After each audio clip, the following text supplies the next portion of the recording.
Hello, everyone. Casey here, jumping in before the episode to let you know that the Jesters have a live show performance coming up.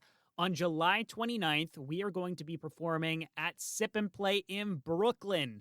The show starts at 7 p.m., and it's going to be run by the lovely Rachel Kordell, and it's titled The Last Wish.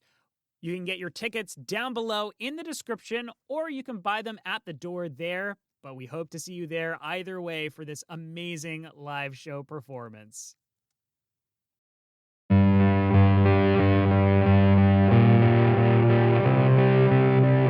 came from a land of brutality and evil. It came from terror and fear.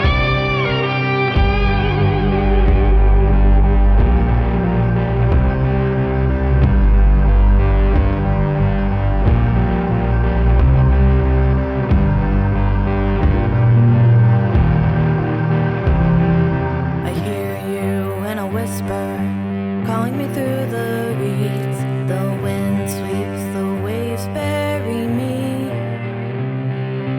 Blood and dirt, flesh and rain, it's mud all the same. Before rivers, before bones, old like the marshlands, old like the marshlands, old like the marshlands when they heard their name.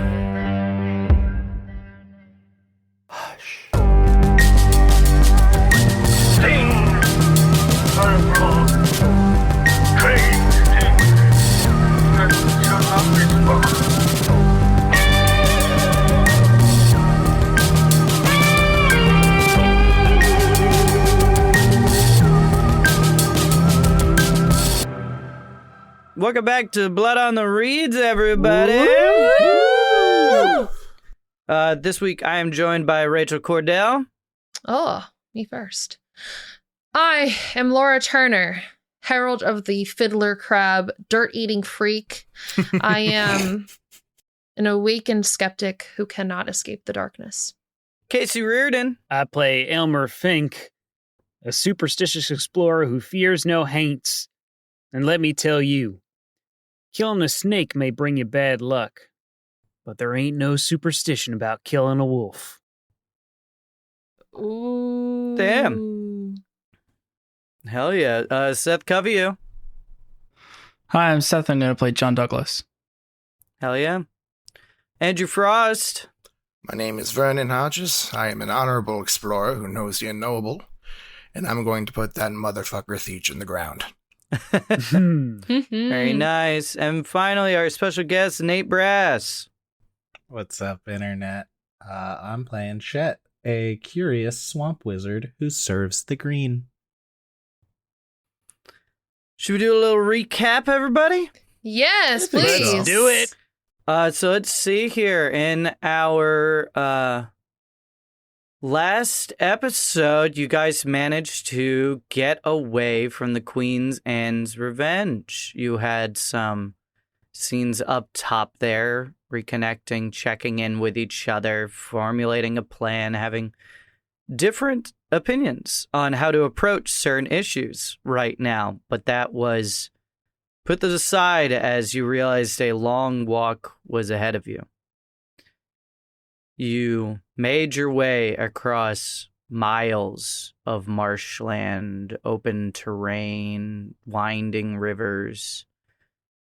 And on the outskirts of town, you were brought before an unfortunate sight of the body of Willie Hodges strung up with a note around it. Looking for something? You had a quiet scene with your son there before Elmer activated one of his ciphers using the tumorous whispering oyster in order to ask some questions. He fought against the current and got a little bit more answers, including where to find some allies. I gave him a simple number, which turned out to be an address, where there they met Ruth Ann and Jessie, two women who had clearly been surviving and keeping what remains of the town sheltered in their basement. And amongst those sheltered was one Marcus Long. You would see that he has bandaged hands, is missing a leg from the knee down, and is bandaged around his head right now. You would also notice right away that a lot of the people in this room are missing limbs of various lengths, from the shoulder down, the elbow down, the knee down, and it's clear, or maybe it's not entirely clear, but what might have been happening to these people as they were being used for literal cattle and food for these werewolves.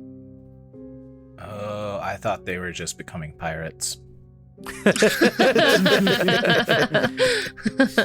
the pirates are bad in this one. Gotcha. But yeah, you guys are in this small house. You are relatively safe for now, and you are staring down at about 2 to 3 dozen people in this basement. Holy shit. Sky, is anyone reacting weird to my appearance or no?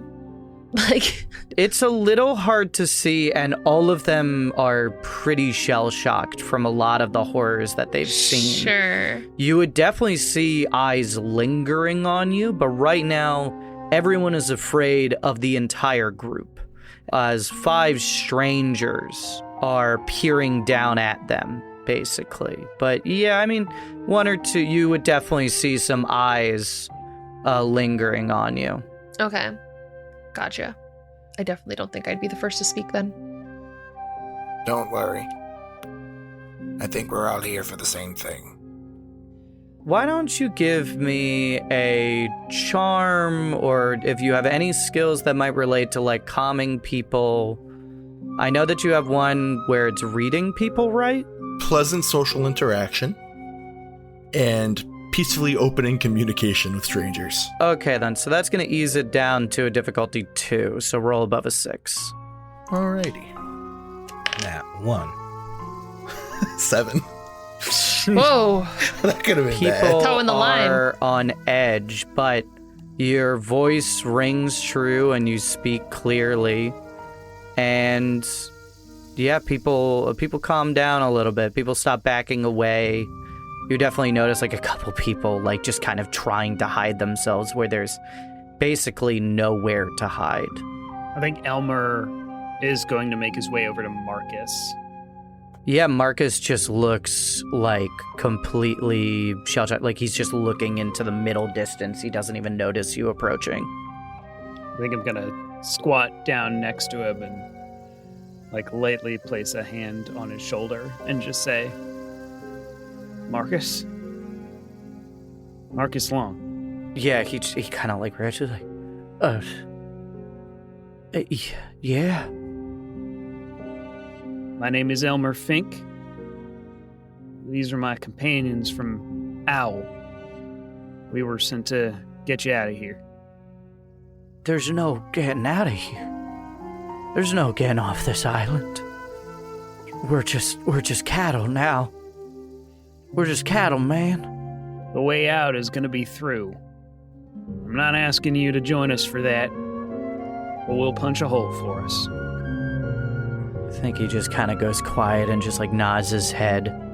You could tell in his body language that he's definitely, there's a side of him that is, I wouldn't necessarily call it happy, maybe hopeful that somebody did come for him. But you can also see that this is quite the broken man at this point. Yeah. As he's been here, I think, almost a full week longer than you guys had been here, I believe. I honestly don't even really know how I feel in this situation. I don't know. I guess Laura would be more confident than I want to make her feel because, like, I feel like if it were me in this situation, I'd be a little apprehensive to the way that people are perceiving me, but I don't think she really minds. So I think she maybe would have followed up behind Elmer to join by Marcus. And maybe you can feel her shadow come up upon you, Elmer, as she leans over and says, "Oh, it's good that we found you, huh? Yeah, it's great that you're here, but there's no getting out of here. Also, what happened to you? Oh, me. Yeah, he definitely is. Now that like attention is a bit more on you, people are backing away a little bit more from Laura. Yeah. My mind wants me to think that she pays mind to it, but in reality, she doesn't. And she just eyes him and like tries to put on a more pleasant smile. I've often described her smile as being creepy, but I think she tries to tone it back a little bit, just being aware of the situation.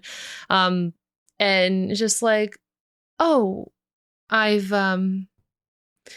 made friends with the fiddler crab, the god of fiddler crabs, I should say. The fuck does that mean? We're working on that. You know, just as much as I do. Really? I think at this point, Laura, you would feel a hand on your shoulder now, and you would look behind and see Jessie, who's just kind of like looking at you and then nods her head back up the stairs towards the kitchen.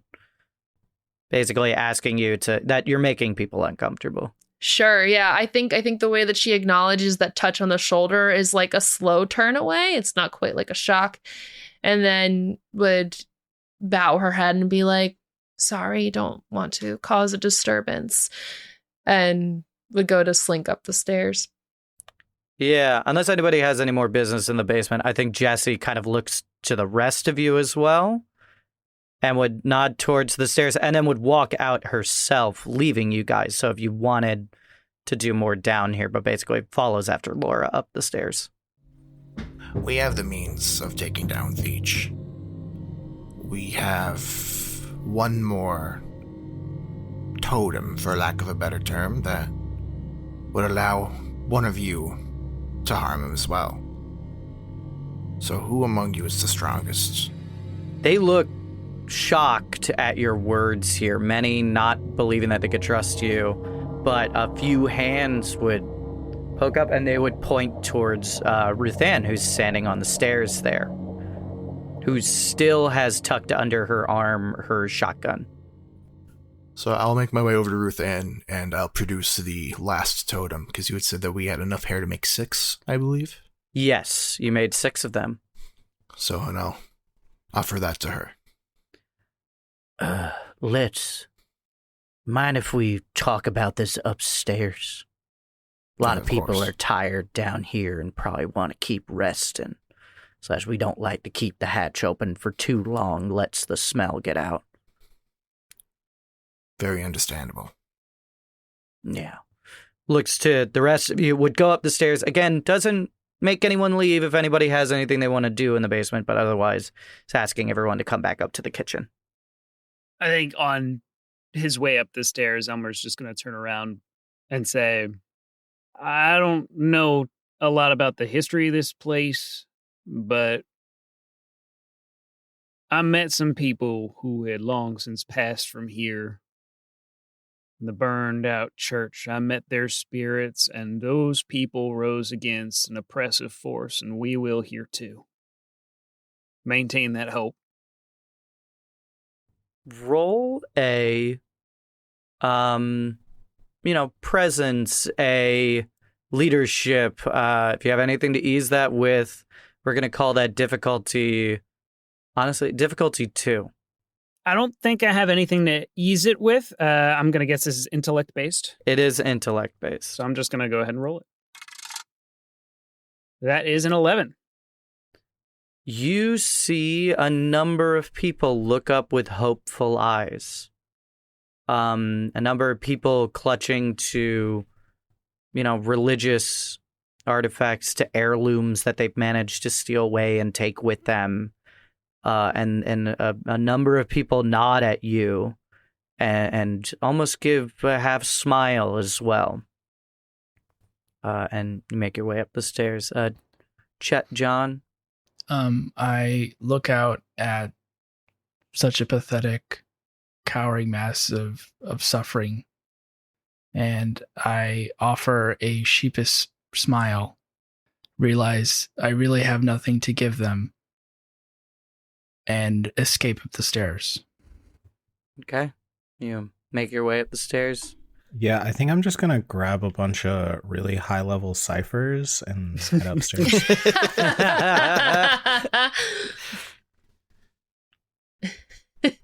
Any cool family heirlooms down here that we can have a look at? Everything everyone is Ooh, that holding looks is a magical item. All you have to do is just take it away from them. You just gotta rip them of their last little bit of hope.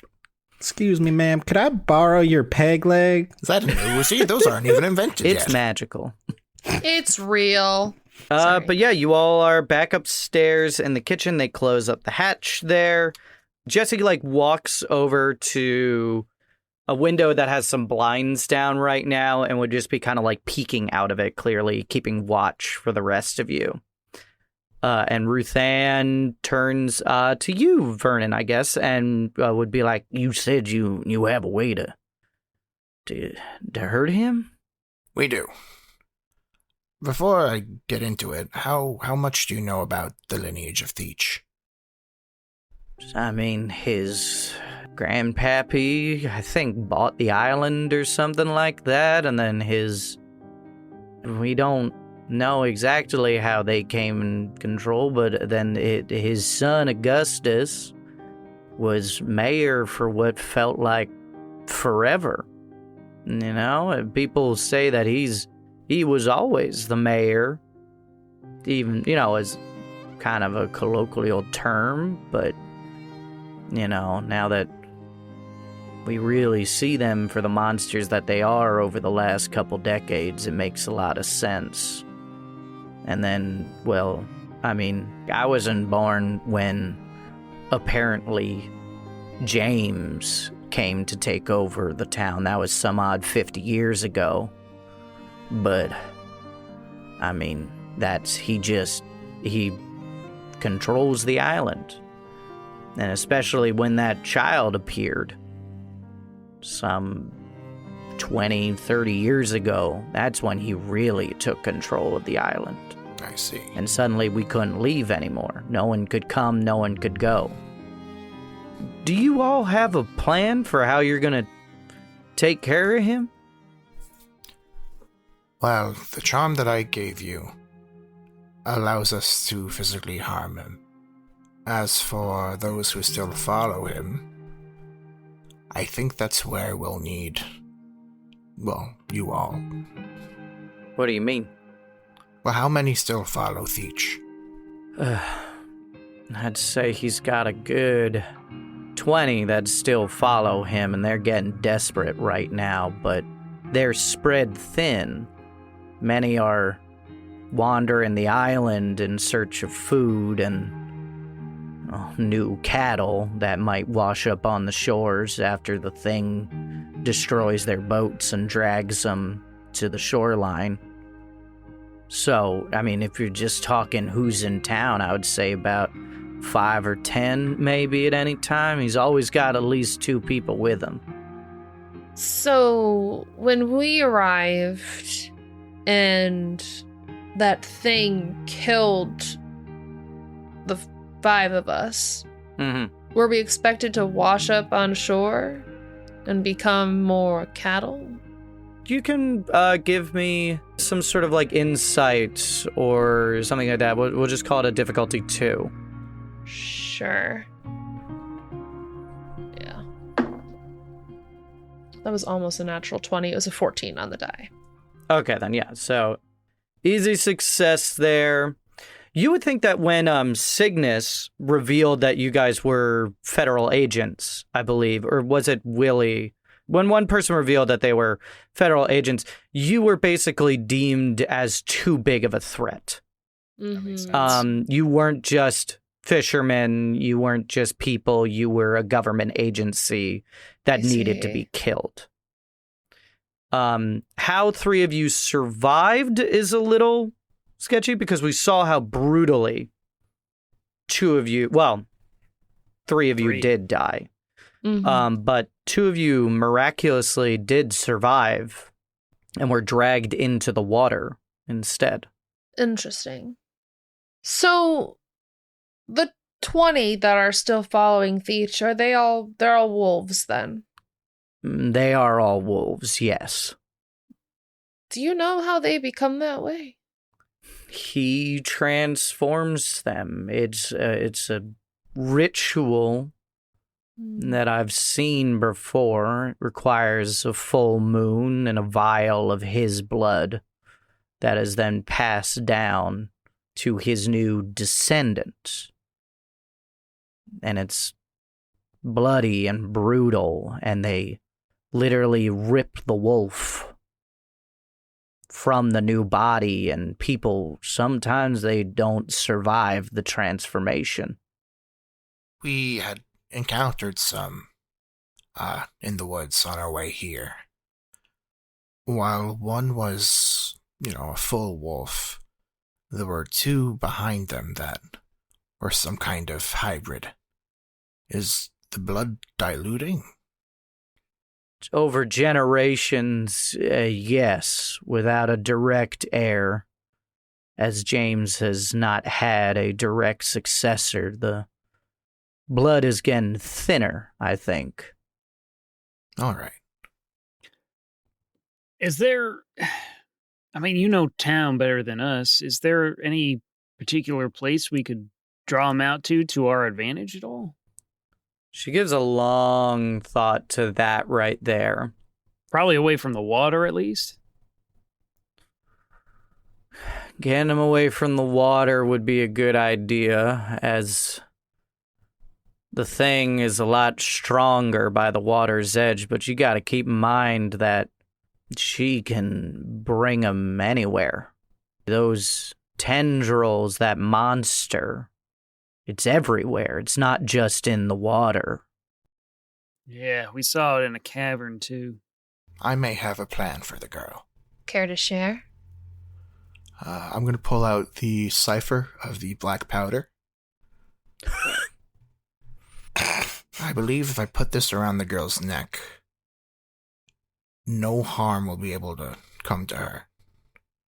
Which I would assume James Theach using her would be somewhere in that collective. I think maybe that is better suited for us. I might have a different means of protecting her. And what would that be? And Laura smiles with her weird, crabby jaw. I don't think I'm even going to roll insight to not trust that. I do not like that at all. Okay, fine. Don't trust a book by its cover. I've read the first, 5 chapters. I think I'm done. It's one creepy book. But she does, in fact, pull a cipher from her own pocket, which above the table I will read. Conjure card, level, roll a 1d6. To use, stroke the muskrat side of the card along the living creature while calling the creature a name that is not their own. For the next day, any spirit seeking the creature will not be able to find harm or interact with them in any way. The effect is broken if the creature chooses to end it or attempts to attack a spirit. Would spirit be included in that? Actually, yes. Theach would be included in that. But then we gotta find her without Theach around. You would know as well that Theach would call her to his side immediately, so that also might raise an opportunity to use that. Yeah, it would be as soon as we see her, or as soon as we see Theach.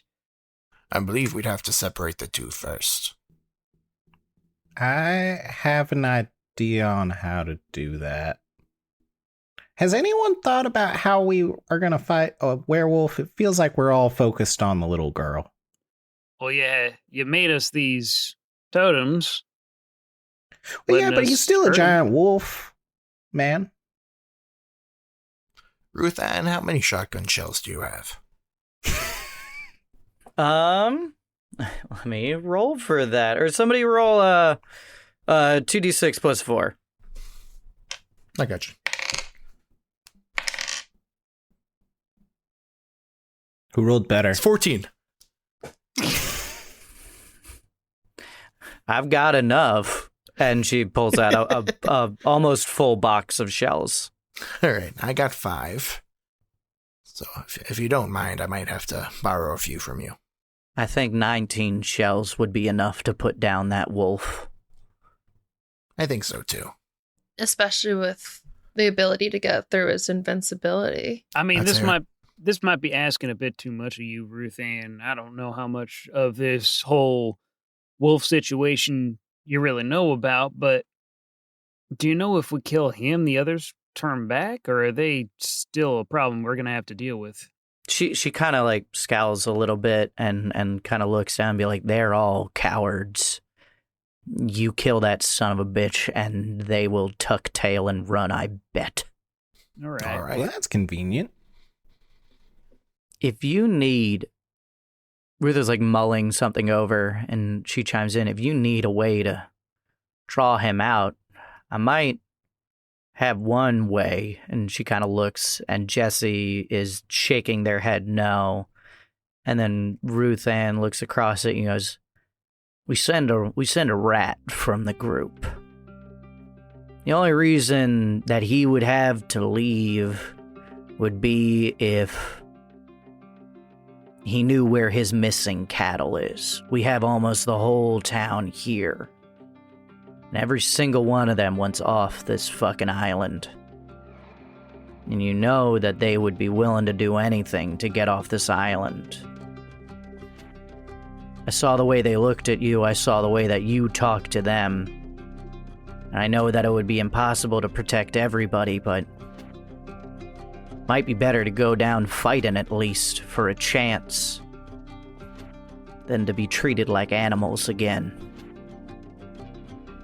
This does seem to be a final opportunity. I don't want to use these people as bait. I agree with Elmer. I don't think they would consider themselves bait. I don't think the worm does either. We don't need to offer them up, we just need to say that they're here. Or at least say that they're somewhere. But somebody's gotta go tell them. And that's really the only person that would be at risk, hopefully.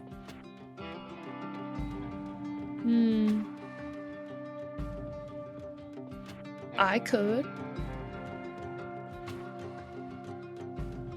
Are you sure you I could? don't know if that's a good idea, Laura. Why? I've already died once. I don't think that you are invincible, Laura.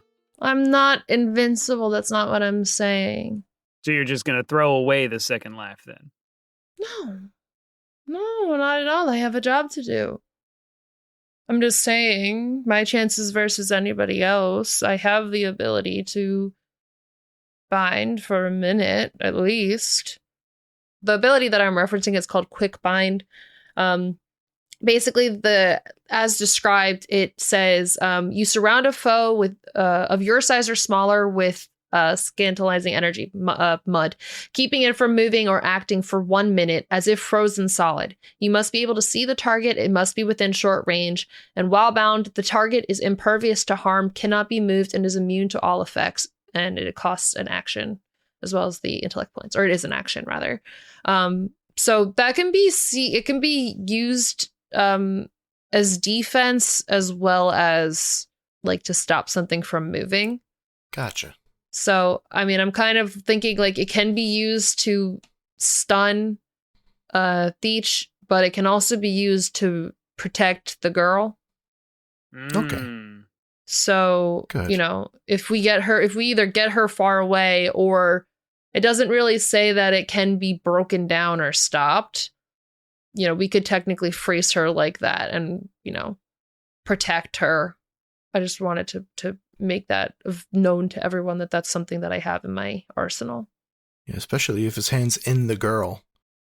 Stuck, at least then he's stuck in that position. Not that I like it either, but I think she's right. If anyone's physically able. I got crab legs.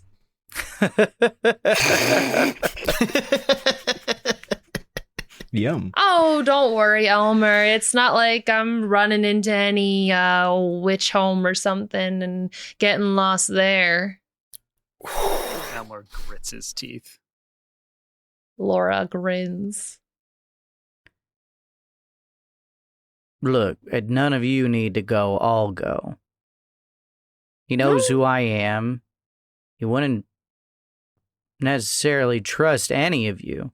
What makes you think you're going to be safe going to him, though? He might just kill you right out once you give him whatever information he wants. I'll lead him back, and that's when you guys spring your trap. The people that I care about are in this house and in this basement. I want to see that they have some sort of future. If that involves putting myself again in those proverbial claws and in those jaws, I will do it again.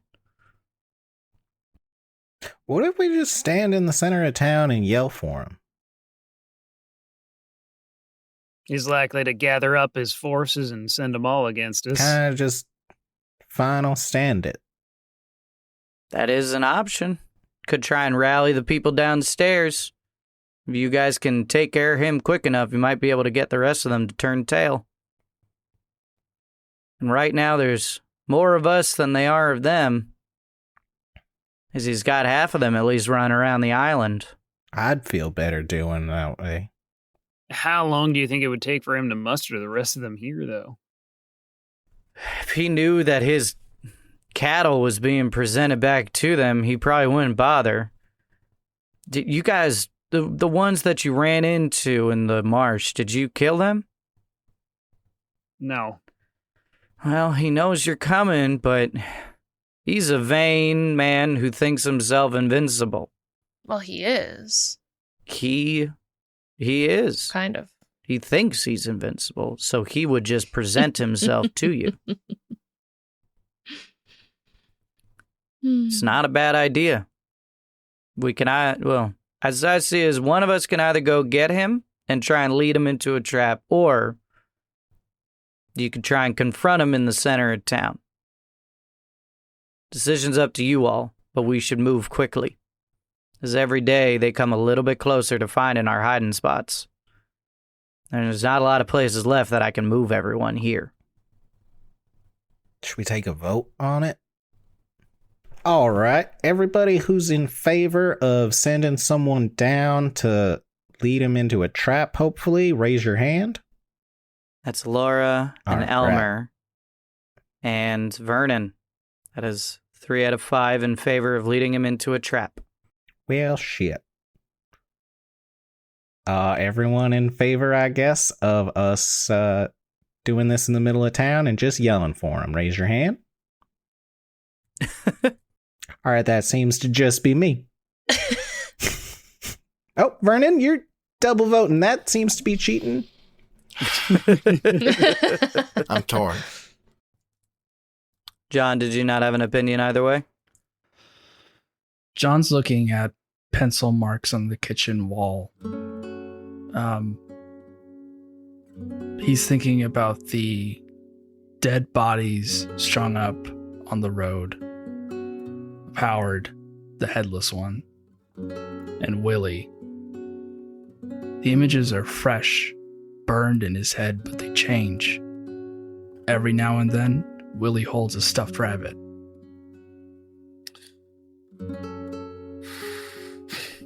Damn. God. John, Huh? I'm sorry. I'm sorry that you got dragged into this, and I know this is a lot, especially to pile on top of everything. You sure you're okay going on with this? The rest of us, we have training, experience. I mean, I don't know. I mean, I was the rat, and I got Vernon here, and he puts his hand to his head. He looks away. And we just found his boy. So, I don't know. I think my part's done.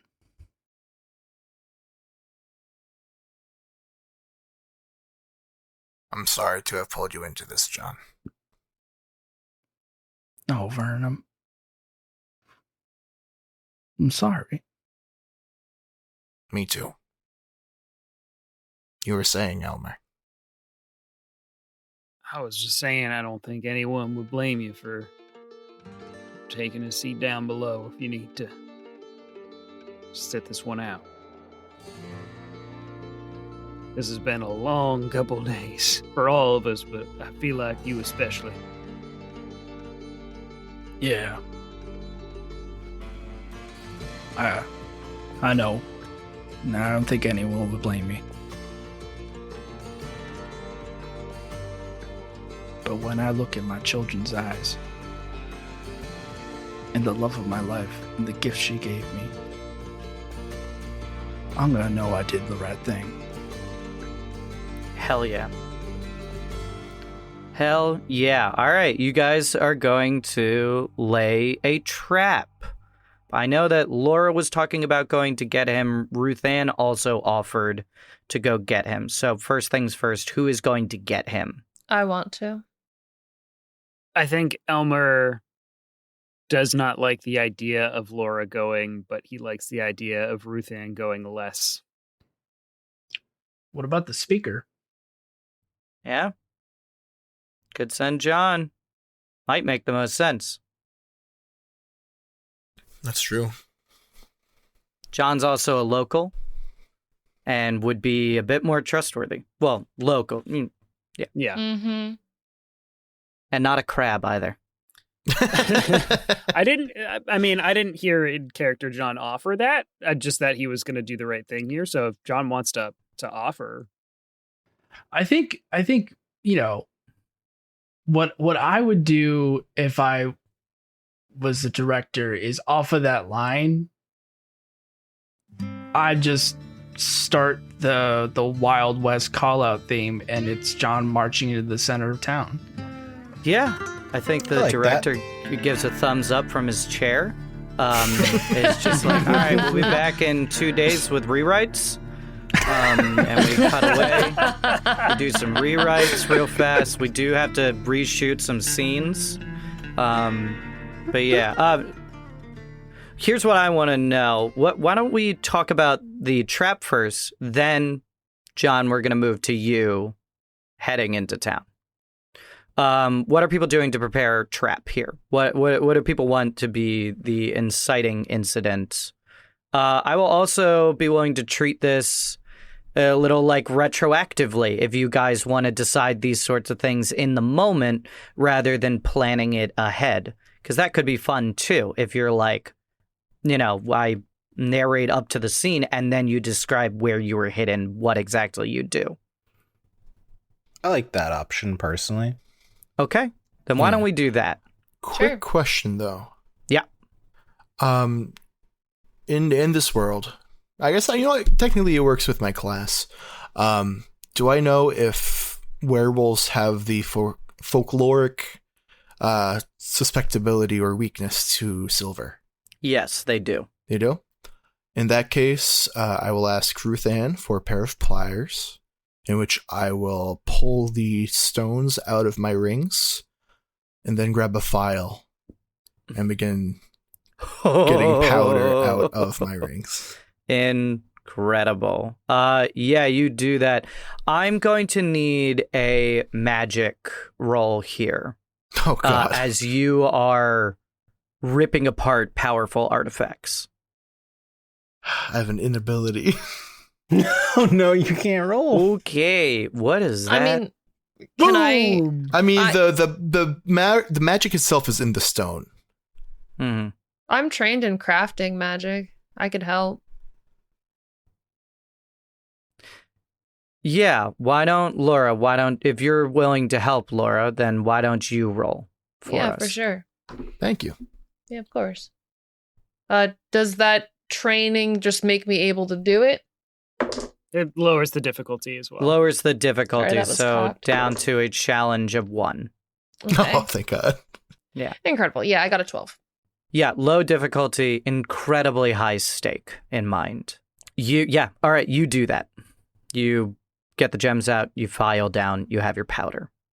Let's cut away from that. The sun is setting right now, casting the town, this quiet fishing town that at one point was a happy place, but broken homes, shattered windows, and houses literally sinking into the marsh. Fill this single road leading down towards the water. A church about halfway down, and we can see several dry docks along the water in the distance. You would assume that Theach is amongst those at farther down at the end, and John, we see you walking alone right now. What's going through your head as you approach what could very well be the end of your story? My son wakes me from a dream on the couch. He lets me know he's had a nightmare, that the world went dark, and he never woke up again. And I tell him to sit with me a bit and say, you have nothing to fear. There's never a reason to be afraid of the dark, of the end. It's a part of life, a part of the world that we occupy, the waves that we work, the mountains that we called home, the shores where we dream. Even in a setting sun, the promise of tomorrow.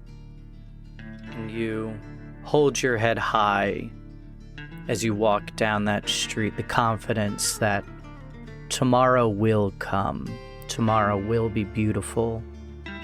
For tomorrow is natural as those shores and mountains. And there's no stopping tomorrow. As that happens, you notice some figures in the alleyways stroll out and start walking with you. And soon enough, you've got 3 people guiding you towards a large dry dock on the edge of town.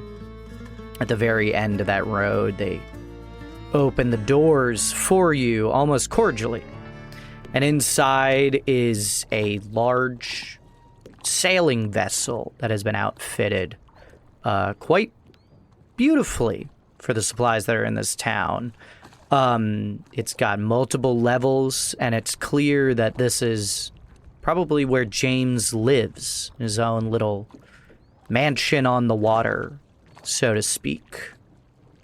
And standing on the bow of the boat, a hand resting on the railing, and next to him, a little girl with eyes too large and a white dress. And you see James Theach looking down at you, and he says, My.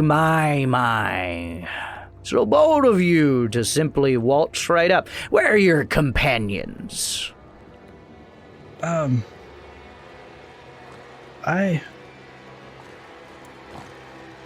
I've come to guide you to them. He cocks his head and starts to walk backwards, gesturing for you to walk along the dock towards basically where there's a ramp leading down for the boat. So if you do follow, you would be walking parallel. Otherwise, he's going to walk down that ramp and towards you. Sure, I'll walk with him. Yeah, he's talking now. Why the sudden change of face there, Mr. I don't believe we've been acquainted before. No, Mir Theach, I don't believe we had.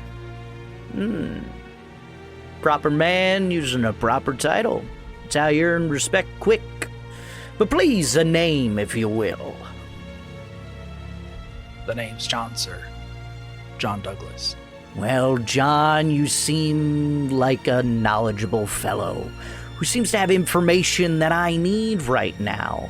For your little companions are causing a bit of a ruckus on my island. And several of them, well, and now he walks down the ramp.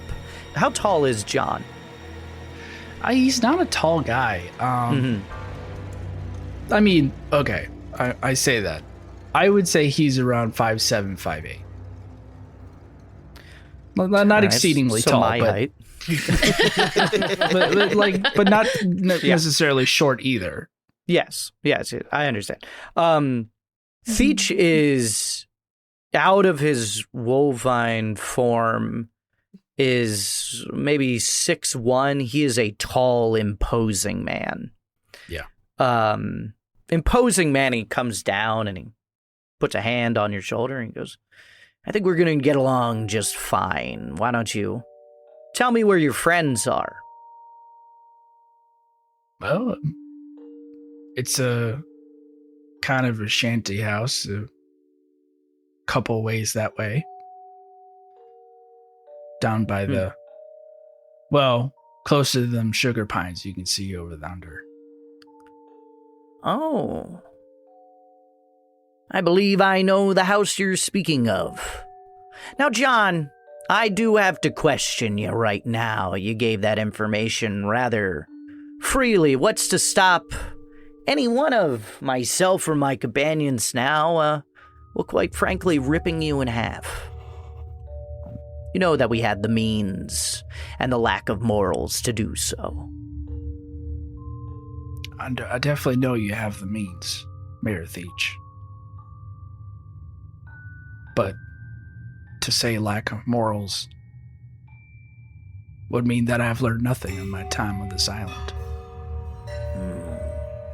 And that is such a good thing to say to him as he grins ear to ear. Ah, a man who understands how things work in this world. We're going to get along just fine, John. And at this point, I mean, you're not really deceiving him. No. And you have given him the information so willingly that I almost don't want to make you roll for this. I think you just are that convincing in this moment right now. Do you feel like you're deceiving him at all? There's a deception in the withholding of information. Yes. I'm buttery, I'm flattering. Yeah. I'm not telling him the full truth. Mm-hmm. Yeah, I will say this, DM to player, you are hitting like such the right things with him too, complimenting his beliefs, saying mayor and sir. He is such a vain idiot that these are the things, to correctly butter him up. He doesn't need compliments, but he likes to feel important. And I think you as John have read him perfectly. So give me a deception roll. We're going to call this a difficulty 2. Okay.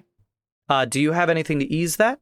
I do have persuasion. I have persuasion. So difficulty 1. Yeah, I'll accept that. I think with the compliments, this has also been persuasion. So difficulty 1. Okay. That's a 9. It's a 9.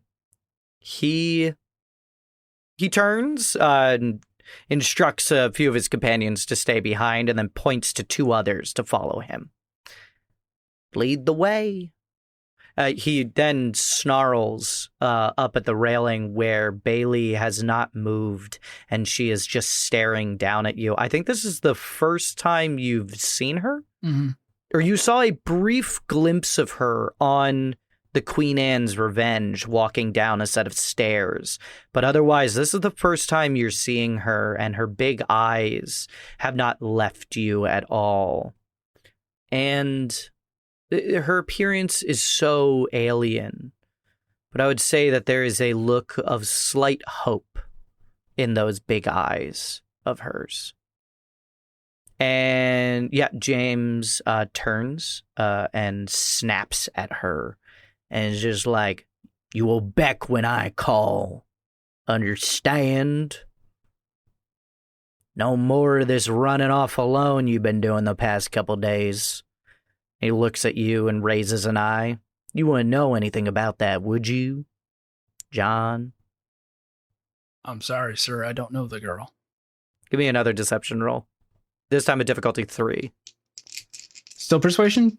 This is full deception. Okay. I almost rolled 2d6 for some reason. I have no idea why. I heard the rattling. I was like, what's he doing? That's a 10. Oh, That is a shit. 10. Wow, you guys are scraping past these difficulties. He seems to believe you, and he follows you out, and you guys have a long walk through this town. Can I say that he turns away and moves forward after I deceive him, and I flash a wink at Bailey? I think she smiles at that and then blinks both eyes. But she seems to understand that small gesture of kindness, and knows that there is a plan afoot.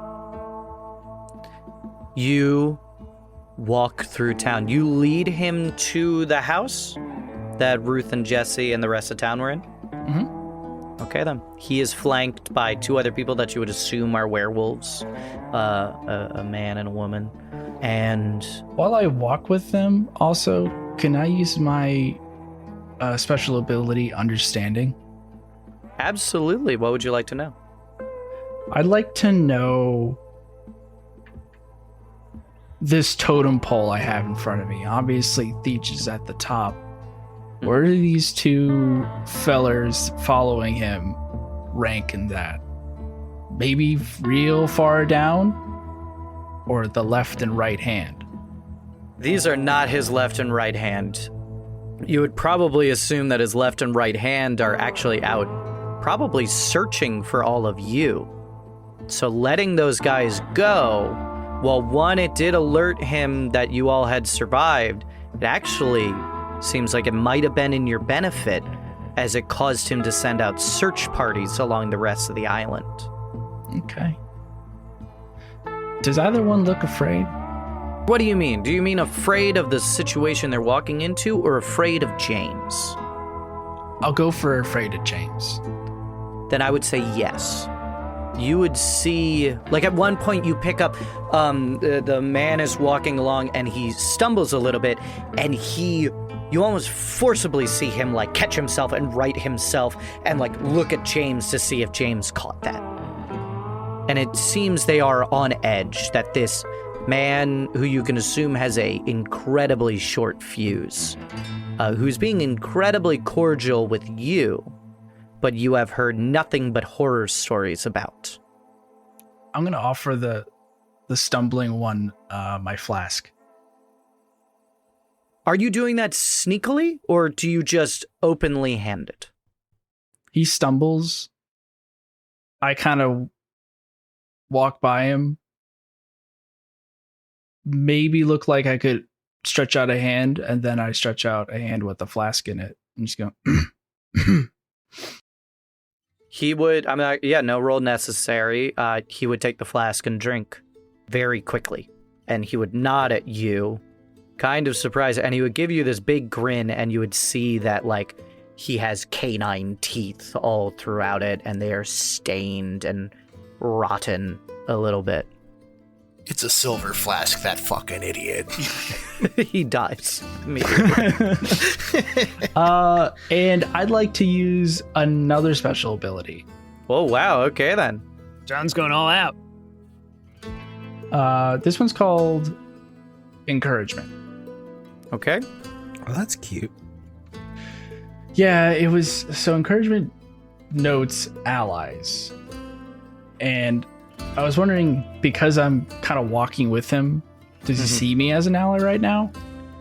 Right now, yes. All 3 of them would see you as an ally. Okay. So what I do is, effectively, I just Say, got a nice fit to you?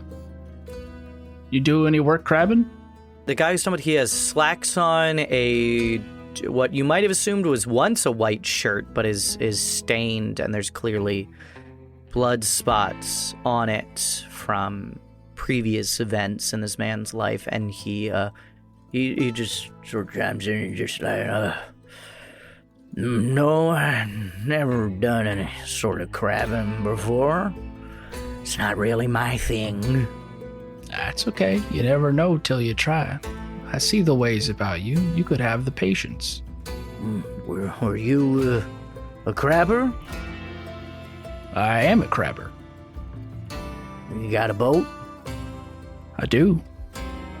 Well, maybe you can get us some crabs. Well, what do you say to that, boss? And James, without turning his head, would be like, we've got all the food we need coming up. But thank you for that offer, John. That's mighty kind of you. I don't say anything back to Theach, but I whisper to him, we could do it just for fun. I want to roll for this. This is just going to be difficulty 2. Okay. Sort of stealth, sleight of hand, like kind of peeking under your breath. Just to see if James hears you. Oh, that's a 15. Okay. You get a little bit of a smile and a nod. And, I mean, it's also clear that this guy probably, the only thing that he's been eating is people. I try to ignore that as I smile back at him. And, well, I can also imagine that your goal right now is, I'm going to befriend this guy. That way, then I can hopefully get him to turn traitor or basically throw him off, make him second guess things. I think definitely make him second guess things. Yeah. Like, who's the guy you really want to be in their corner for? The guy you're afraid of, or the guy that from the get-go just seems to be nice? Yeah. Charming. Oh, and he also gets, as part of this, he is going to get ease of any task in a skill that I am trained or specialized in.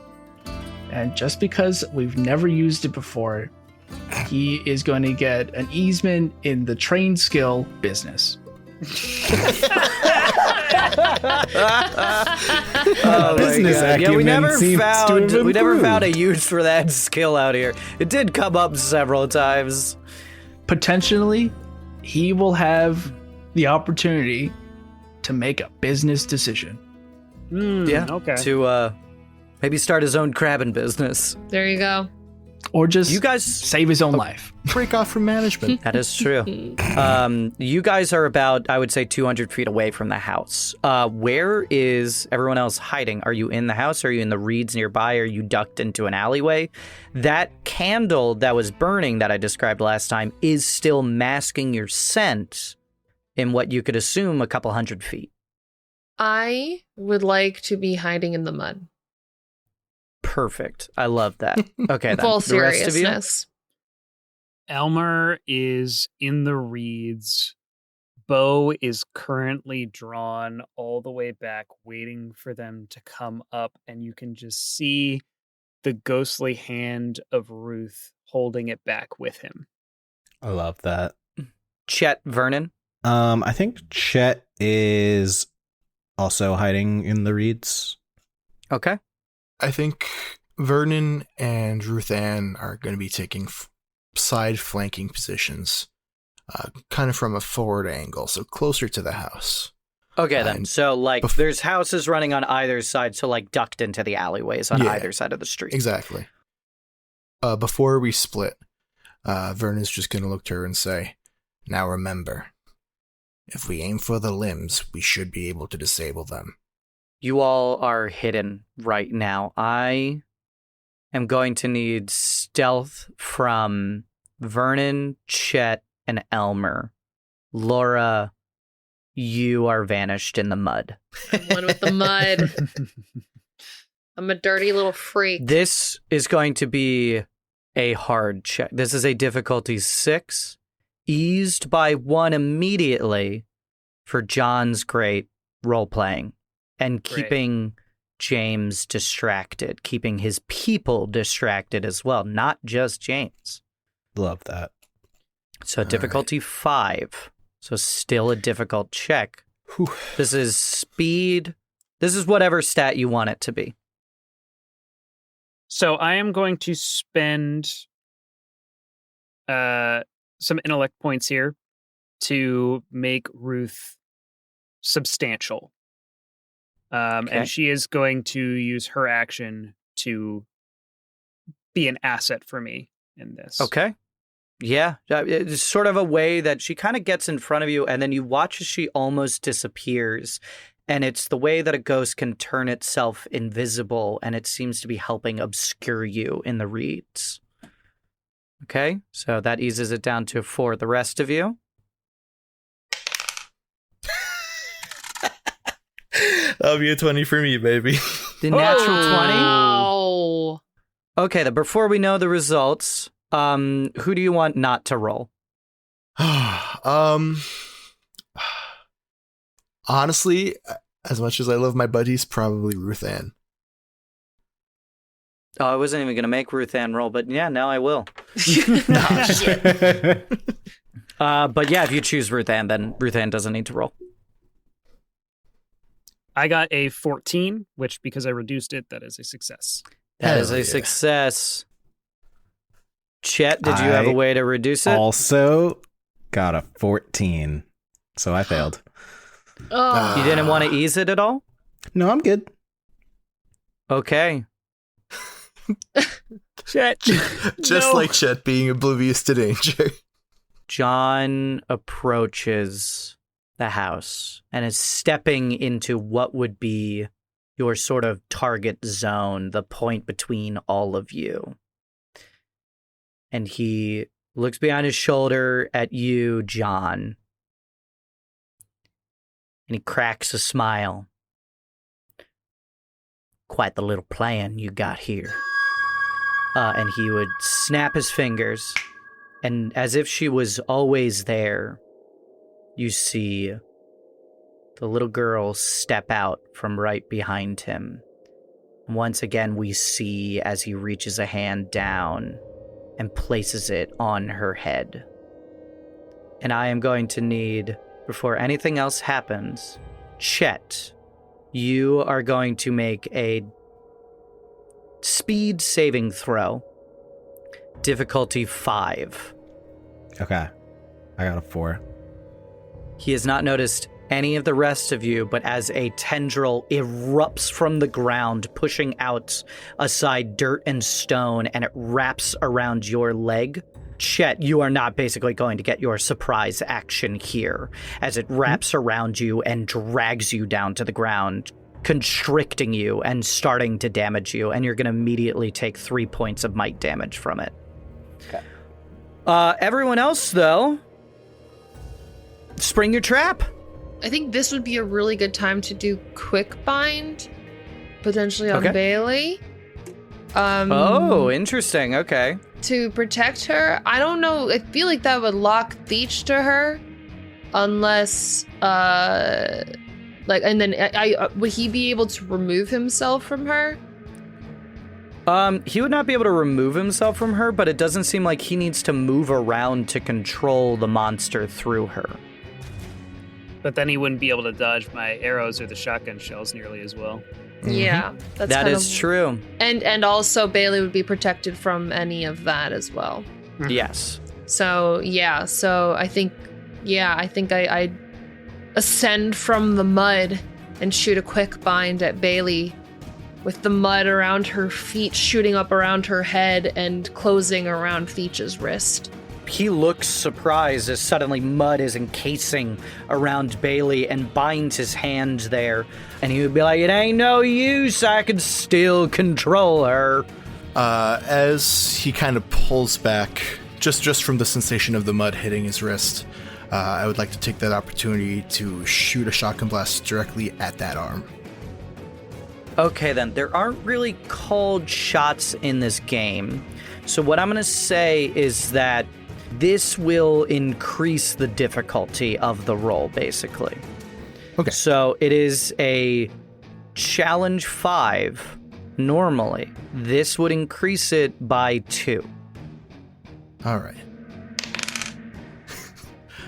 How does 19 look for me, buddy? Oh, Yes! my Are you serious? God. Are Deadass. you absolutely serious? And now this is all the luck I have. I'm only going to do once from now on. Holy crap. So you line up this shot, and his body is like in the way right there. And you watch as he steps back to look at Laura, fully facing her. And he says, I'm still in control. And then a slug from a shotgun slices through his arm, and his hand remains in the mud, and his stump of an arm is now sitting there, and you fully take his hand off. And he looks at that, and he looks wide-eyed at you, his eyes fully yellow as you stare into the eyes of a wolf, and he's like, I'm gonna enjoy eating you next, boy. I put the silver linings in those shells. Yes, you did. Okay, sorry. Yes. What is the damage? It's a heavy weapon. Oh, it's a heavy weapon. That is 6 points of damage. How many rings did you have, by the way? 1 per kid. I think it was 4. Yeah, you had 1 per kid, right? 4? Yeah. Okay, that means you got 4 of these shells. That's going to do 9 points of damage. Woo! Oh my Elmer, god. let's have you go. Oh, shotgun is medium weapon. Okay. 4. Okay, so it's 4 points of damage. It's going to do 6 points of damage then. Still. Hell Still. yeah. That's Yeah. crazy. Hearing Theach call out, I'm going to enjoy eating you next, or whatever he said there. Yeah.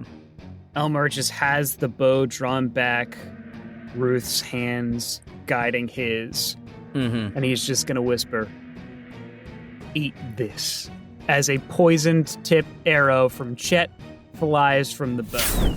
Oh, awesome. Ruth Okay. is going to be an asset on this, so that's going to ease Difficulty it by 5, reduce it by 1 to a 4. Oh 1. my God. And then I am also going to... I'm going to use an effort to reduce it down to 3. Holy shit. Okay, yeah, Hell roll yeah, above a brother. 9. It's still Hell 9. yeah, brother. Guys, no, I no. can't hit with poisoned arrows. No. Please tell me it's a No. 1. I would It's love a for it. 7. It's a It's a 7. 7? Oh my Is there God. anything else we can do? Incredible. I don't think I have any like skills or anything with We're it. gonna pull a classic on this, and we're gonna do a GM intrusion. That poison arrow is gonna go wide, and it is going to thunk into. Oh, my let's see ass. here. 1, 2, 3, 4. That is going to thunk into Laura. I have XP. I have XP. You do? All right. You Yeah. want to just negate that? I do. All right. The arrow flies wide instead. There. Oh my God, Nothing really no. in the story, but you just say no to that.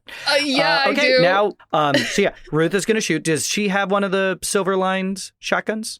Yes. Okay. Why don't you roll for her? And she is going to ease this by 1, so a difficulty 3. I'm scared. 10.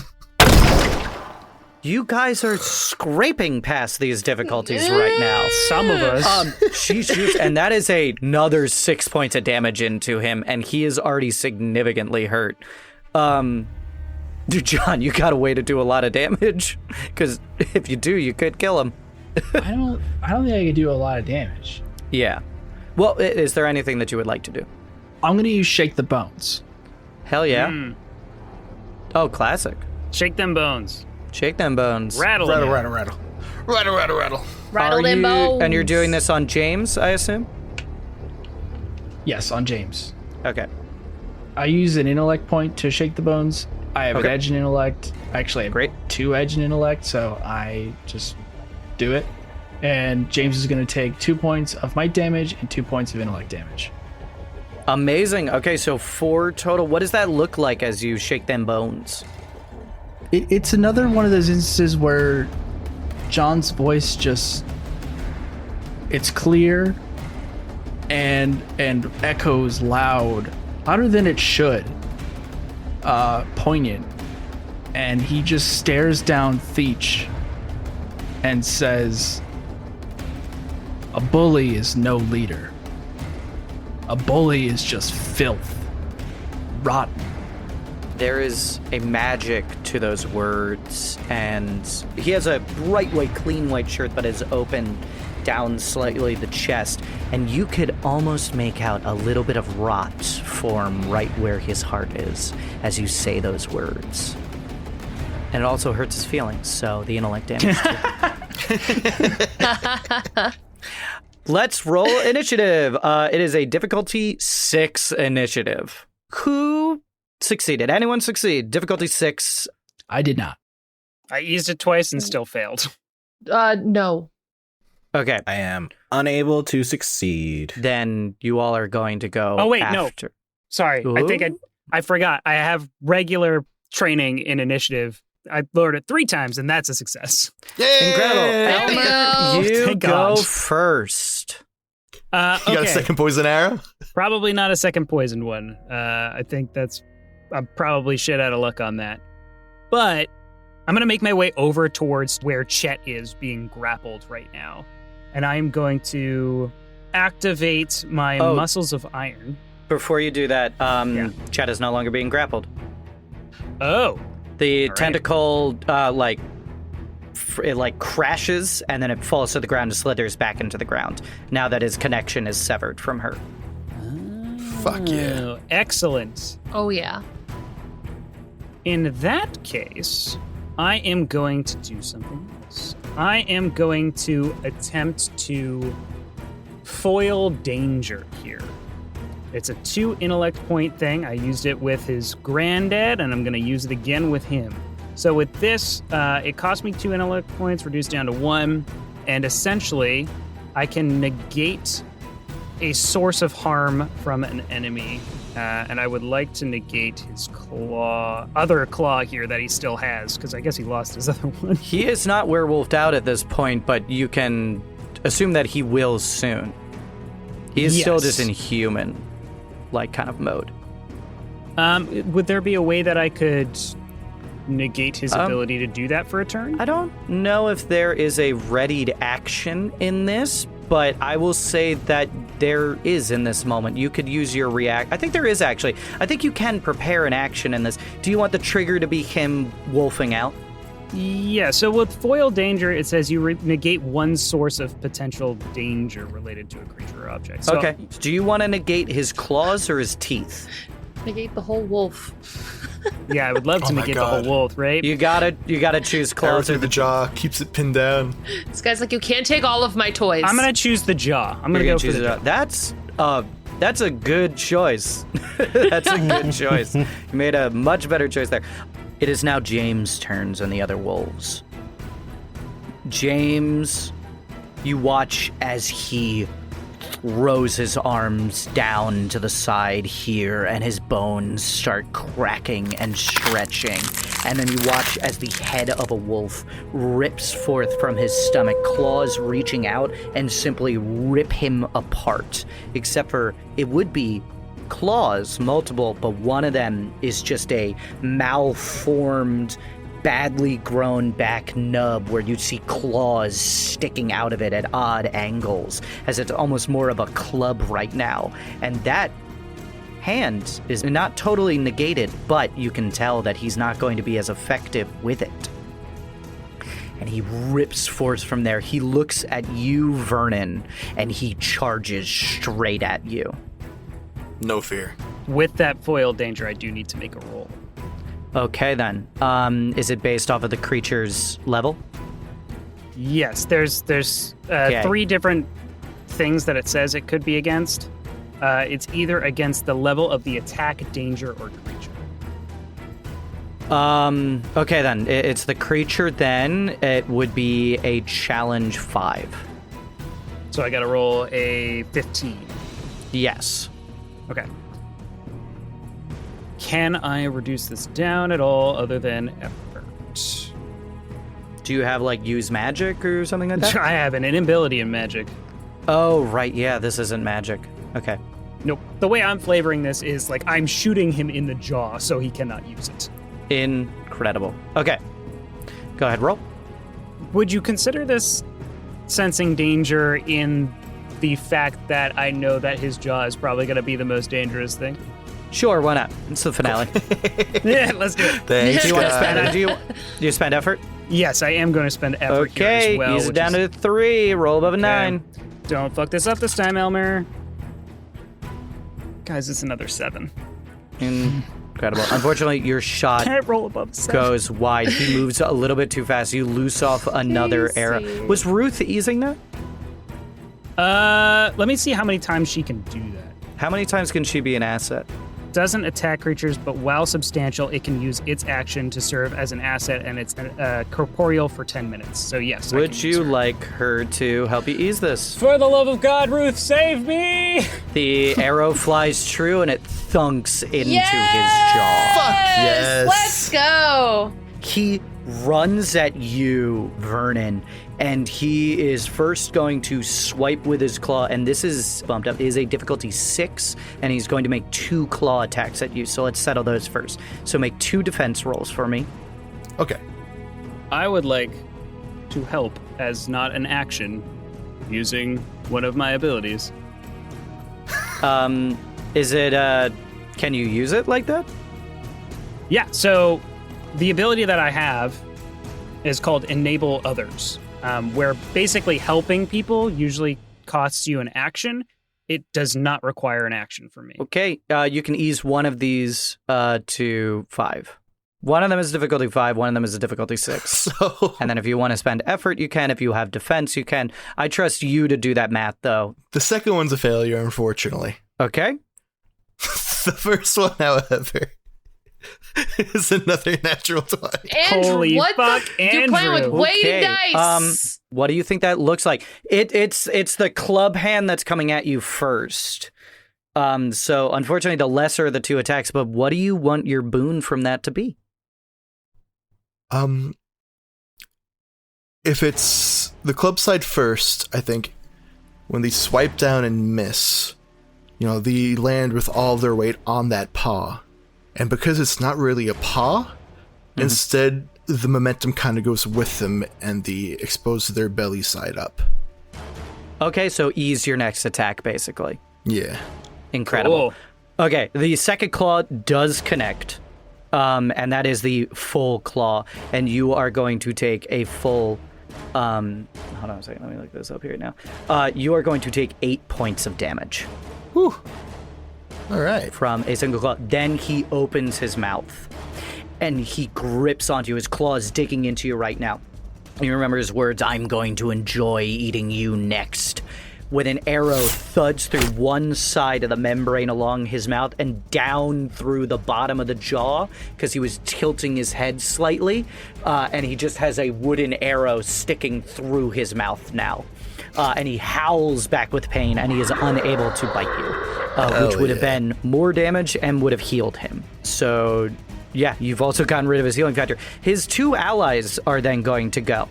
And both of them also wolf out, again, twisting out into these woven forms, and they are both full werewolves. And they look towards Laura and Elmer and Chet. And John, you're watching from across the way, and that one guy, he makes eye contact with you, and you see him there in the moment, and then he just shouts out, "I want to own a crab business!" And he tackles the other werewolf to the ground. Let's go! And John, I want you to roll for him. This is a difficulty 4. Grapple, basically. Okay. I rolled a 16. He pins this other werewolf down, and she's just like, "What are you doing? Get the fuck out of me! I'm gonna be a crabber!" And he has wrestled her to the ground. Can I use some encouragement? Sure. What does that do? I'm gonna ease his next might roll. Amazing. Okay, he's keeping her pinned right now.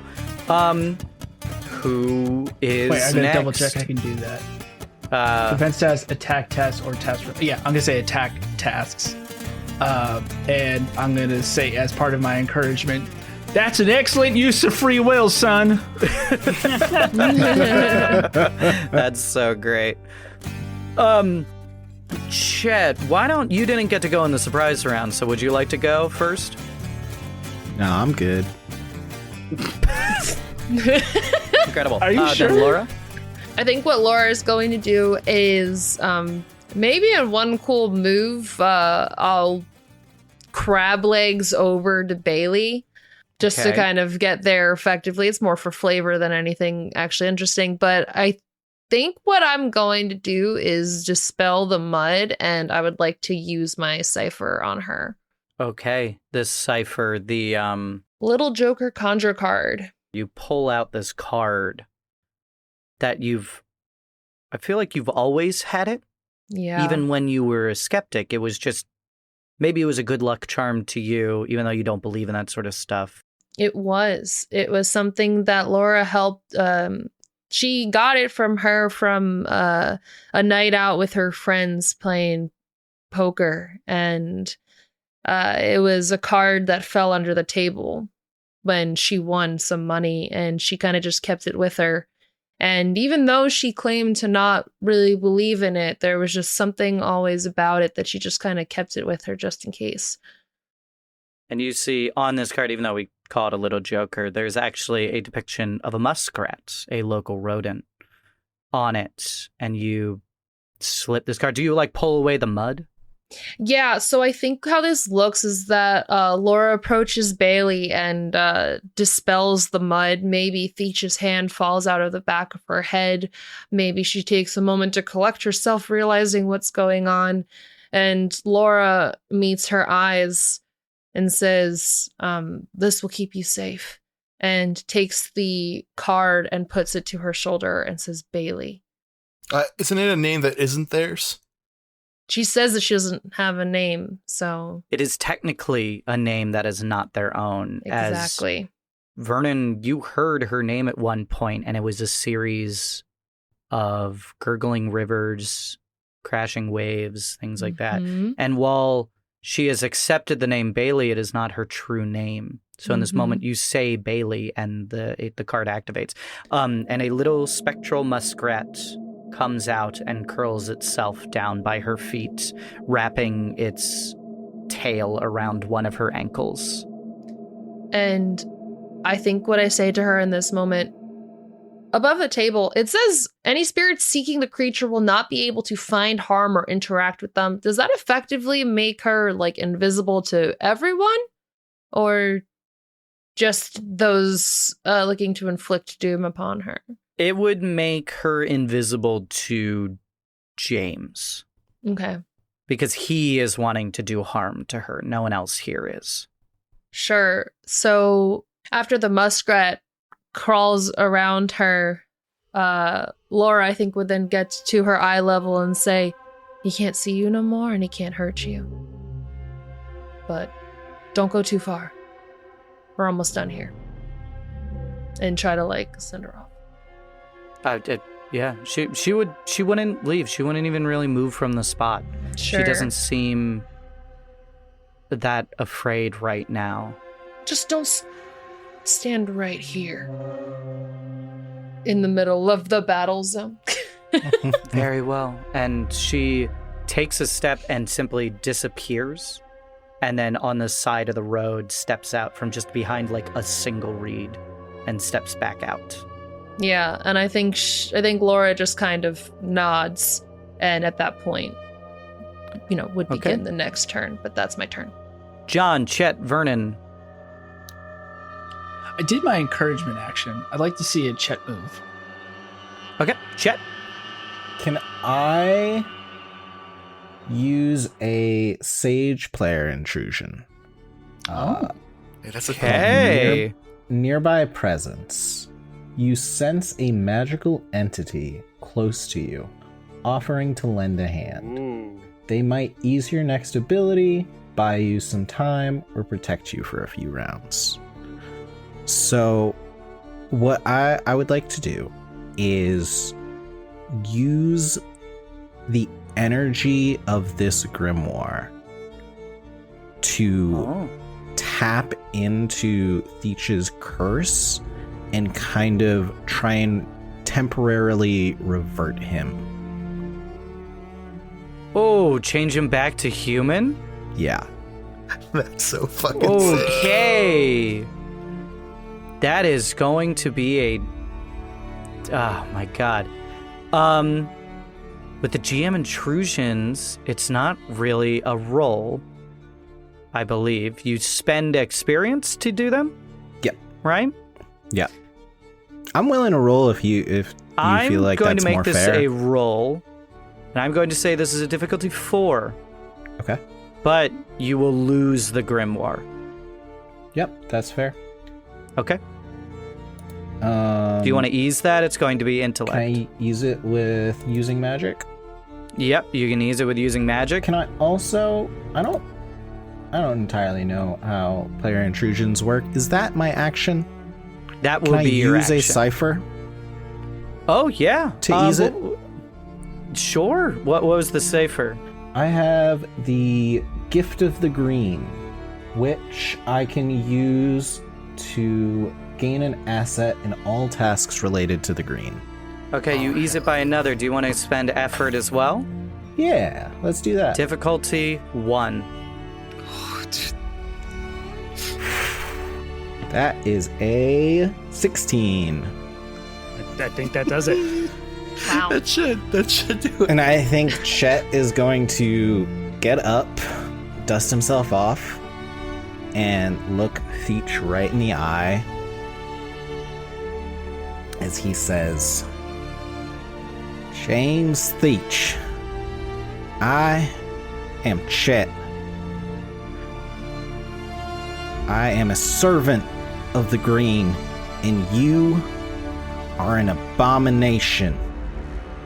And I'm going to try and revert him to human. And he looks across at you, and when he looks across, he sees a being covered in ivy that stands tall amongst these reeds, kudzu that stretches far in those Appalachia mountains as your voice reverberates across this. And it's almost as if the wolf is struck out of him as that form almost sloughs off of him, blood and viscera, and he is just a man with a missing hand once again.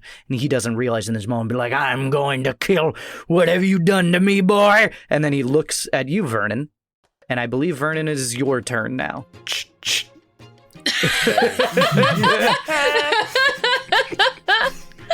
See, this is where the one comes in. rock around, get tricky. Because I'm like super close range, I'm like practically on him. Mm-hmm. Am I able to ease it in any way? Hell yeah. Hell I yeah, rolled it's a shotgun. 9.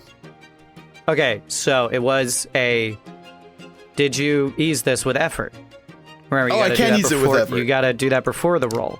I Yes, assumed you would have, because it was a difficulty 5. Yes. You already had it eased from the crit from earlier, making it a difficulty 9. And you rolled? A 9. As you level the shotgun at him, what do you say? As you see James's eyes full of fear.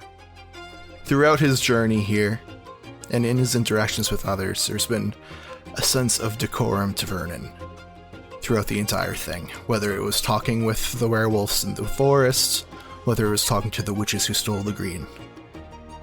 In this moment, Vernon just looks at Theach in the eyes. Go fuck yourself. Hey! As you pull the trigger on the shotgun and his body is shot backwards into a wall, he falls to the ground and James Theach is dead. Long live the crabbers! Yeah, at that point, the two other wolves look wide-eyed. He sort of lets her go, and she just sprints off, and she is running towards where the other wolves were. And the other guy just kind of stays there. But yeah, you all are here. Bailey is standing just off the side of the road near you, Laura. Yeah. Once, if I may, once the body hits the wall, Vernon pulls out another 2 bullets loads his gun, and shoots again and again. Cocks his gun, reloads again and again. Yes, and while that is happening, and focus is drawn over there, what is happening with Bailey? Laura is standing next to Bailey with her hand around her shoulder. And I don't know if Bailey would just move. I don't know if can I pick her up to just run? You can absolutely pick her up. Yeah. So the focus shifts over to Laura, her one hand around Bailey's other shoulder as we watch the final combat happening.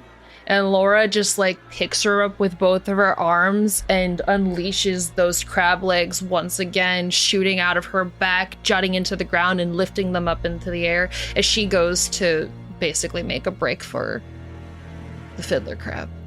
Laura! Laura, no! In that moment, you shouting Laura no, and you pick up Bailey, you unleash these crab claws, they strike out of your back, and you guys watch as Laura's hands mutate, bones cracking, and they form into claws as a sort of almost final transformation is taking hold here. I want you to make a difficulty 9 intellect check.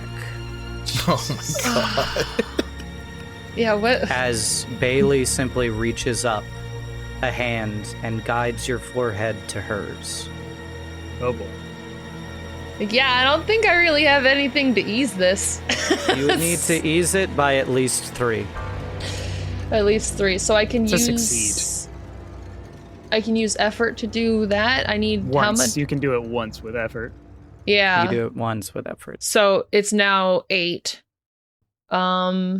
So you have to roll a 24. You gotta roll 24. I don't know if I can do that. Just see if you get a natural 20. See if I at get a this natural point. 20? That's Okay, basically cool. the only thing. How odd would that be if I'm not even shitting you on my fucking life. You got a natural 20? It's a natural No 20. fucking way. Seriously. No fucking way. I'm not even shitting you. I got a natural 20. And that's how Bailey died. Okay, player intrusion. I have an XP left. We can retcon that. No. It No.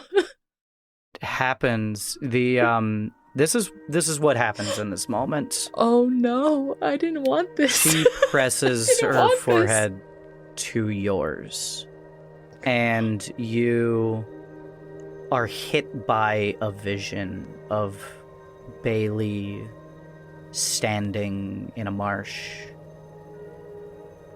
The landscape is wide around her, and you see that reeds are growing up and connecting her down to the land there. And she would offer out a hand in this vision to you, and you see that the whole island moves in step with her. It's not just tendrils that you see lancing up around, but it's every part of the island that connects to Bailey. And you would understand in this moment that Bailey is not just connected to the monster. Bailey is the monster, and the monster is the island in its entirety. But in that moment, and she starts to say something, you can't hear her words as the sound of fiddle music drowns her out. And you are compelled to keep going. She's reaching out her hand to me. She is. Do you take her hand? She is speaking, but you cannot hear the words. Yeah. Yeah, I think I would take her hand. You would simply hear the words, "Pledge yourself willingly, for you have a need."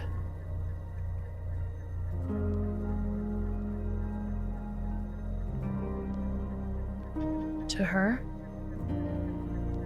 She doesn't say anything more. What does Laura do in this moment? I think she's torn, but I think she does.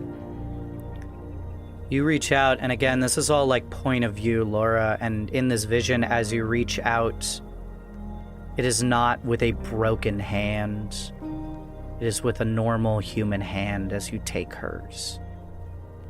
And you guys see in a flash, not in a flash, but as if it was always that way, Laura is standing hand in hand with Bailey on the road and is no longer running. That fiddle music is gone. What does Laura look like? Laura looks mostly like herself. Her arms are back to the same size. The scar on her neck is still there, but it is not sickly anymore. It is slightly faded, but that mark will always be there. Her jaw is really the only visible reminder, as it is still bisected, but her eyes are no longer bulging out of her head. You can no longer feel the gills forming in your throat. And of course, your arms are back to their correct size. And your back is healed from where crab legs had punctured through a moment before.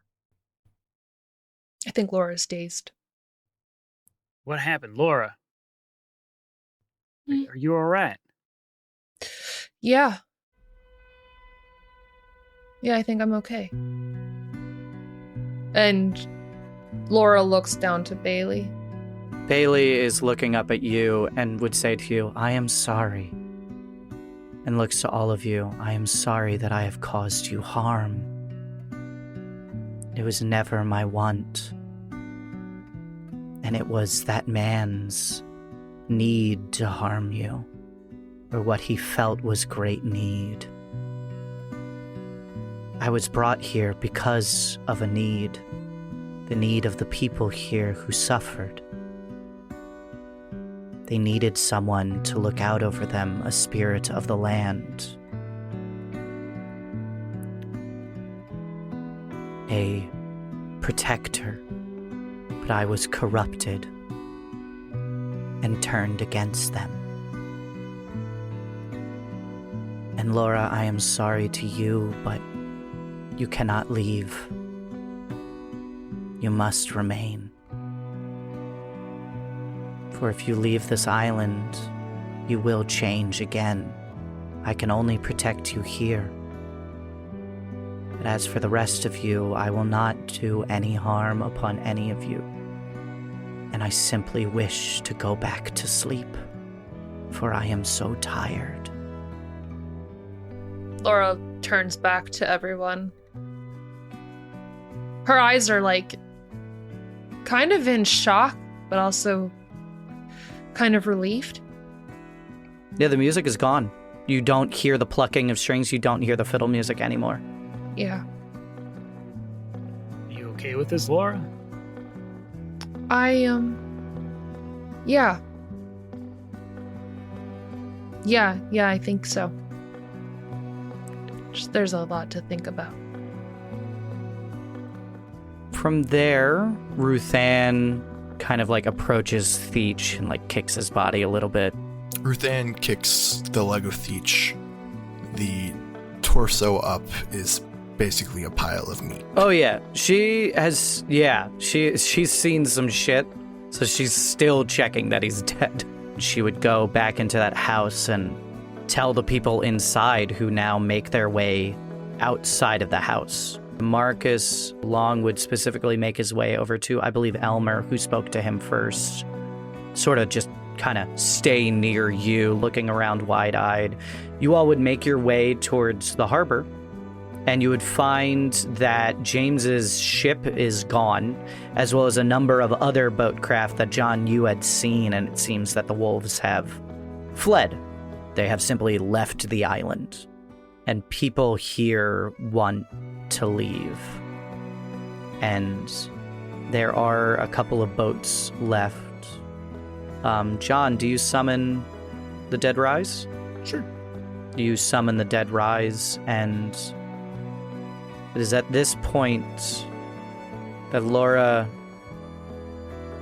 you're free of your curse only if you remain on these shores. And what I would like to know from others is, are you leaving or are you staying? Elmer is going to be leaving.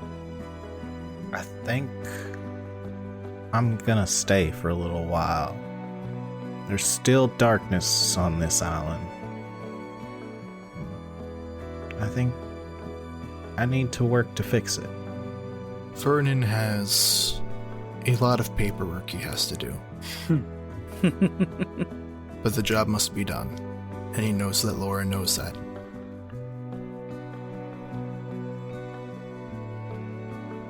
So I will be leaving.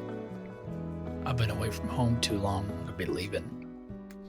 As everyone leaving gets on the boat, she would ask to Vern, I don't know if there's a way to keep working, maybe do some research here for the owies. I think there's a lot that we could learn from this place. Miss Turner, I agree with you completely. I'll make sure you have plenty of materials available to you to do so. Thank you. And we'll keep in touch. Of course. Most of the townsfolk would leave. Ruthann and Jesse would stay, actually, with you. And you all load up and part ways, heading off on those quiet waters. And I think from here, I want each person to sort of give a vignette of what your conclusion is. Is it a couple of days later? Is it years later? Entirely up to you. But why don't we start with Elmer? This is probably a few months later. Elmer is back at a desk at Owl. Although it's a different desk than what he's been at, filing paperwork from the last mission that he just went on.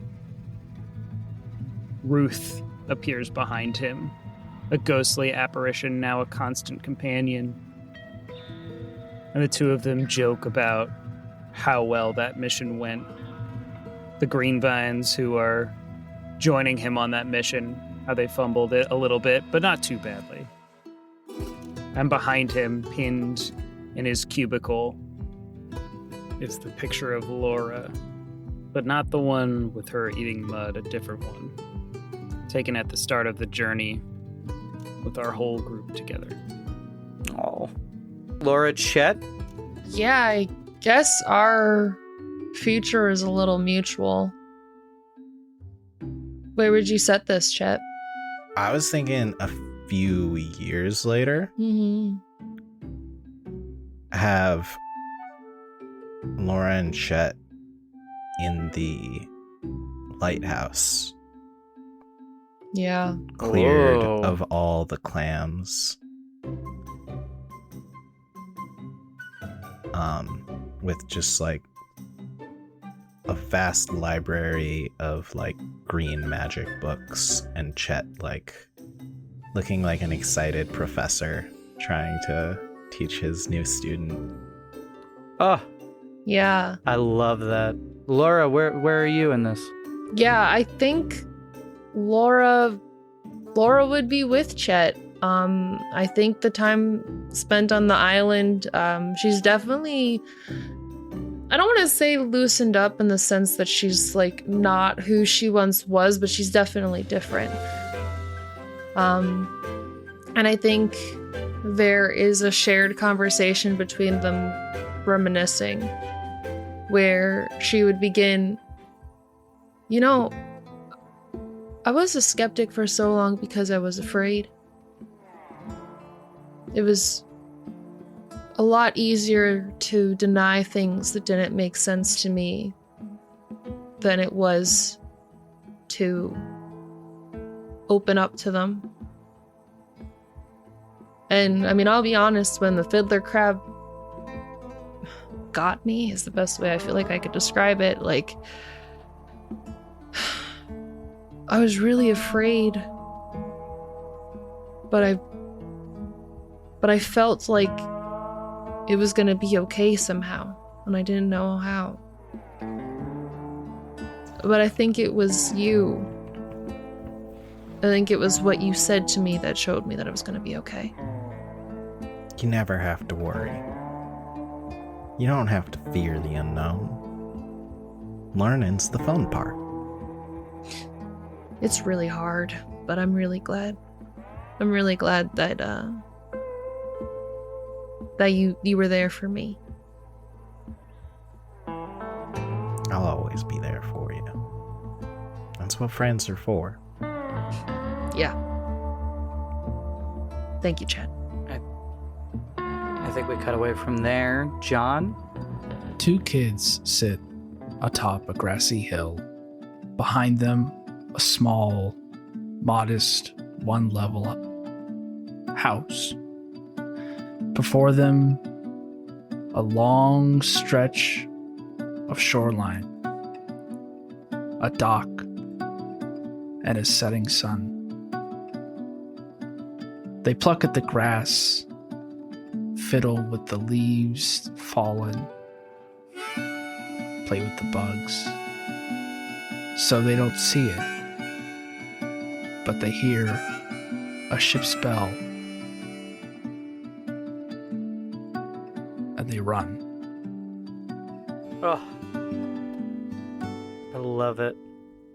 And Vernon? I think first we cut to Vernon at the funeral of his son, Willie. In the crowd, there's a bunch of familiar faces. Elmer, Chet, Alice, even Senator Long and Marcus show up. Yes. We switch to a fairly nice house in the heart of DC. Not quite a mansion, but you can tell that Vernon and his family live very well. We cut to Vernon sitting at his dining room table, working on a meal.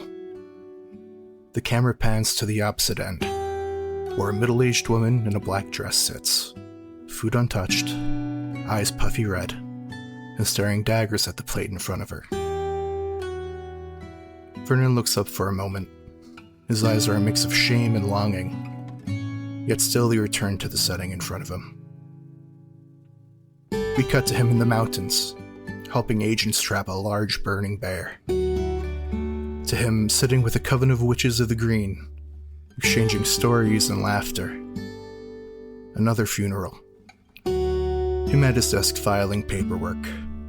Him back at home eating dinner. His wife, still dressed in black, staring at him as he eats. Now he's in the middle of a cave, flanked by 2 other agents with flashlights. A large black blur quickly taking one out of frame. Oh. Another funeral. Vernon visiting John, pulling a bottle of wine out of his inner coat pocket, with a finger to his lips and a smile. Him sitting alone at his dining room table, staring at a plate of food that has long gotten cold. Him sitting at the docks with a small boy, a younger woman who looks very similar to him, smiling, as he joyfully baits his rod for him. More paperwork. He stands at his family plot looking at Willie's grave, his hand resting on top of the stone. Standing in front of a large bonfire, women and men dance around it singing and laughing. Another funeral. We see Vernon age more and more as we travel through his life.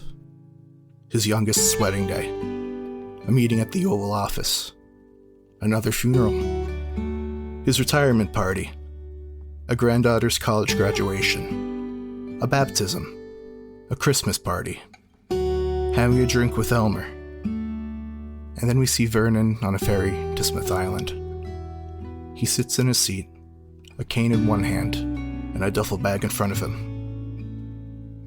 He looks out at the passing bay, his eyes beginning to grow heavy from a long day's travel. He closes them for a moment, and when he opens them, he finds himself alone on the ferry, a dense fog around him. In front of him stands a young girl. Porcelain-cracked skin, eyes slightly too big for her head, an orange top lip, a black bottom lip, and greenish-brown hair that looks as though it was made of seagrass. He looks at her and smiles. "Good afternoon, Bailey." And the camera pans up to the sky, where we see the silhouettes of a flock of gulls fly across a blanket of white. And I believe that is where we will end our campaign.